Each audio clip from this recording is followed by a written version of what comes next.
Greqia i jep lajmin e madh për emigrantët shqiptar. Ja sa para do të merrni.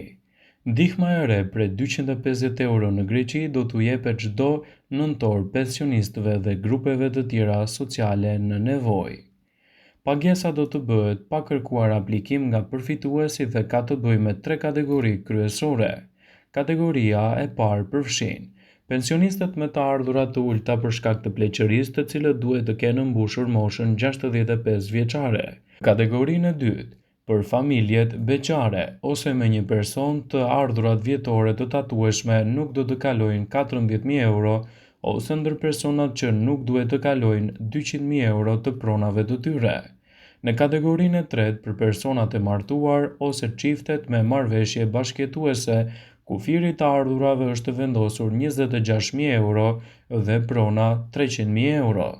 Ekspertët e punës theksojnë se, por pensionistët me aftësi të kufizuara nuk zbatojnë kriteret e moshës, të ardhurave ose të pronës. Gjithashtu përfitues pa kriter të ardhurave janë të moshuarit e pasiguruar, të cilët janë afërsisht 35.000, si dhe ata që marrin përfitime solidariteti social.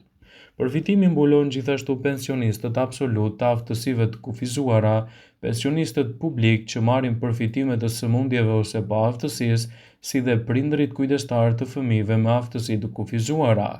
Në total, kjo arrin afërsisht 1.4 milion qytetar të cenueshëm me të ardhura të ulta. Për të marrë përfitime në nëntor 2025, përfituesi duhet ketë mbushur moshën 65 vjeçare deri në dhjetor të vitit 2024 dhe të jetë në pension që nga shtatori 2024 me një pension të rregullt, jo të përkohshëm.